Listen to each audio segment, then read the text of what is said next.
আমি এখন নাটক কৰিলো নাটকখনৰ নাম হ'ল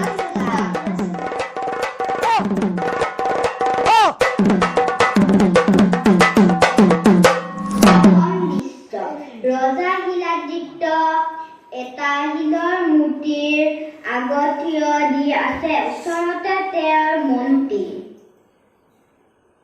এই মূৰ্তিটো বাৰু ইয়াত কিমান দিনৰ পৰা আছে বহুত দিনৰ পৰা আছে মহাৰাজ আমি জানা আপোনাৰ ককা দেউতাৰ মহাৰাজ জলাদিত্যই এই মূৰ্তিটো সজাইছিল ককা দেউতা মৰি গ'ল অথচ তেওঁ সজোৱা শিলৰ মূৰ্তিটো এতিয়াও আছে কি আচৰিত চোৱাচোন মূৰ্তিটোৰ গাত কেনে ধুনীয়াকৈ শিলেৰে চোলা কাপোৰ কৰি থৈছে এই কাপোৰ নাফাটেও নিছিগেও হয় মহাৰাজ শিলৰ বস্তু ক'তনো ফাটিব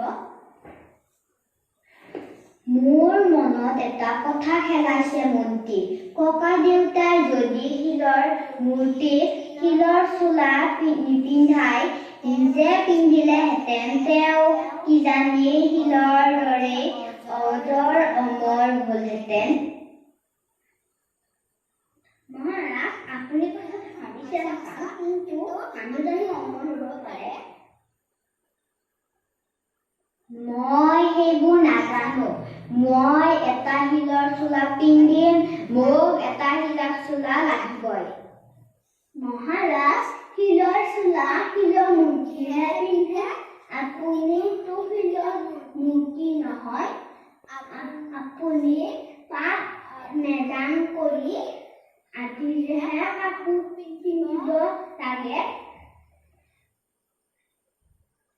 মই সেইবোৰ নাজানো তুমি 7 দিনৰ ভিতৰতে মোক এটা শিলৰ চোলা আনি দিবাই লাগিব নহ'লে তোমাৰ মন্ত্ৰী বাপটো আৰু নাথাকে তোমাৰ প্ৰাণদণ্ডও হ'ব 7 দিনৰ মাত্ৰ সময় দিলো তোমাক হয় শিলৰ চোলা আনি দিবা নহ'লে ফাঁচীত ৰছীত ওলমিবা বুজিলা হাই মোৰ কপাল এনে অৱজান ৰজাক লৈ কি কৰা যাব পাৰো দ্বিতীয় দৃশ্য মন্ত্ৰীৰ জীয়েক মনুমতীয়ে হাতত ৰঙীন সূতা লৈ কিবা কি আছে বিষণ্ণ মনেৰে মন্ত্ৰী সোমাই আহে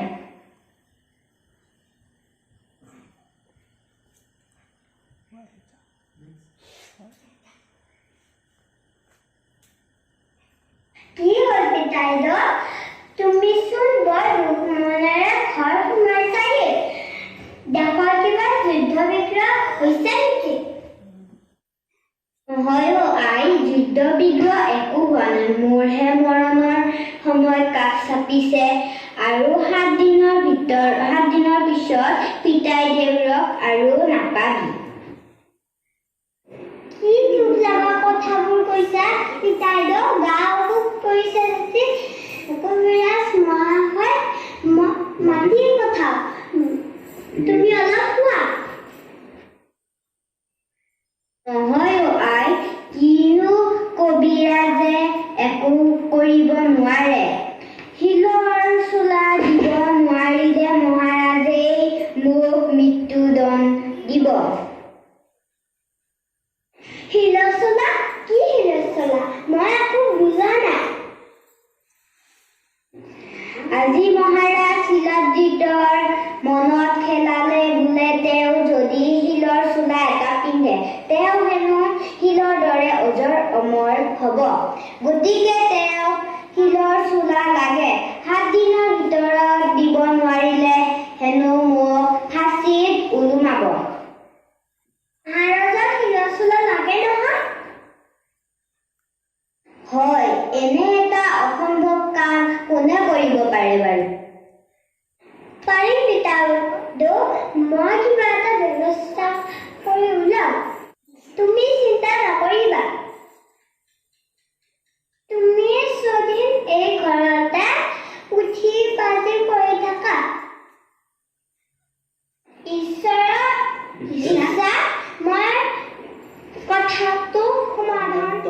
সভাত বহি আছে।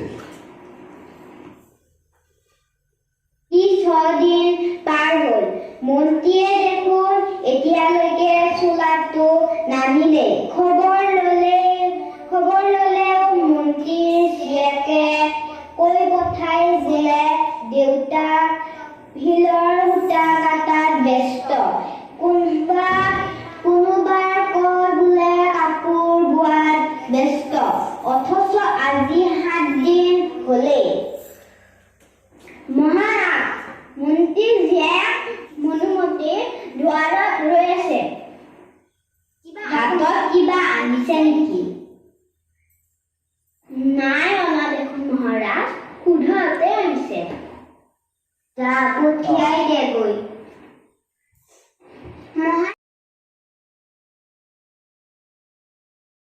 মহাৰাজা দয়া, মই এটা বিশেষ সকামত লৈকে মহাৰাজৰ ওচৰ চাপিছো। চোলা হ'লনে নাই দেউতাৰাৰ?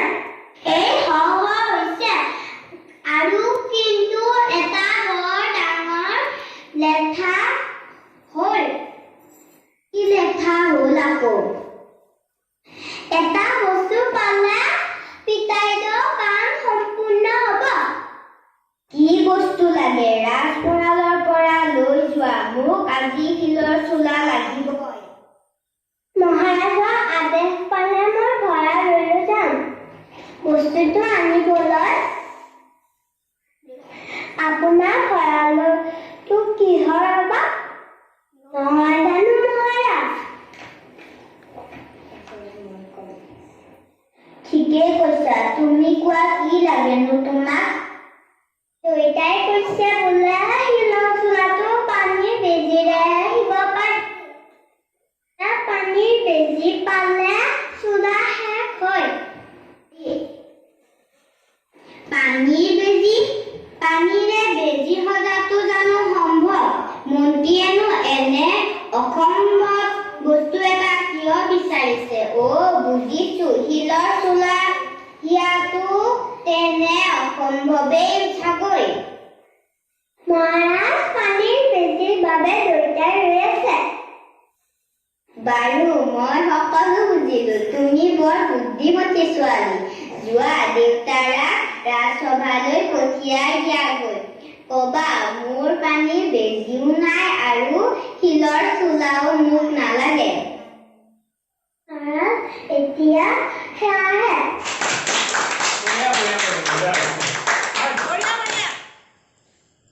নমস্কাৰ, মোৰ নাম শ্ৰী ভাস্বতী কাশ্যপ বৰুৱা। নমস্কাৰ, মোৰ নাম শ্ৰী জ্ঞান কাশ্যপ বৰুৱা। নমস্কাৰ, মোৰ নাম শ্ৰী বাৰ্বী কাশ্যপ বৰুৱা।